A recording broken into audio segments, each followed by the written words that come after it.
Seat 11A रहस्य, एक डरावना संयोग या फिर कोई संकेत?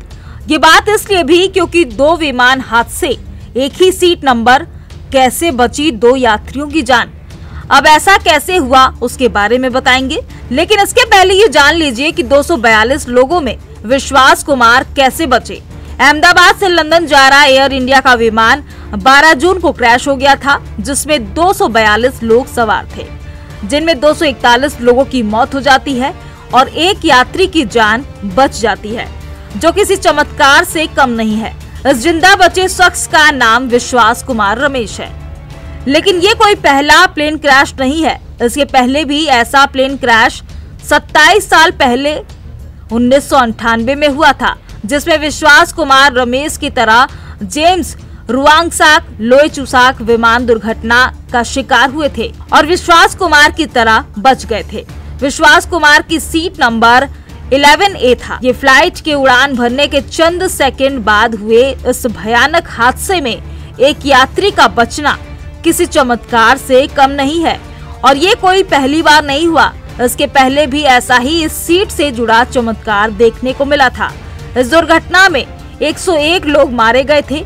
वह 101 यात्रियों में से अकेले व्यक्ति थे जो जीवित बच गए थे। वह भी 11A सीट पर ही बैठे थे, जिसका खुलासा थाईलैंड एक्टर सिंगर रुवांगसाक जेम्स लोएचुसाक ने किया, जो अब 47 साल के हैं और वो बताते हैं कि 1998 का वो प्लेन हादसा जिस समय हुआ तो उनकी उम्र 20 साल थी। वह सीट 11A पर थे, जो अहमदाबाद में हाल ही में हुए एयर इंडिया विमान दुर्घटना में जीवित बचे एकमात्र व्यक्ति की सीट है। रुवांगसाक फ्लाइट TG 261 में सवार थे।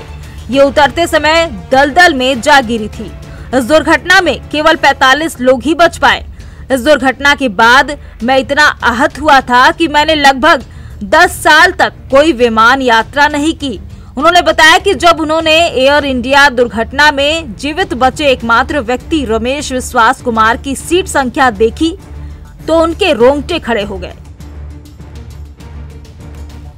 विमान से नीचे गिरे रमेश गंभीर चोटों के बावजूद पास की एम्बुलेंस तक पहुंचने में कामयाब रहे।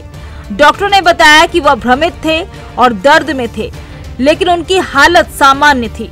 प्रधानमंत्री नरेंद्र मोदी ने अस्पताल जाकर रमेश से मुलाकात की और जल्द स्वस्थ होने की कामना की।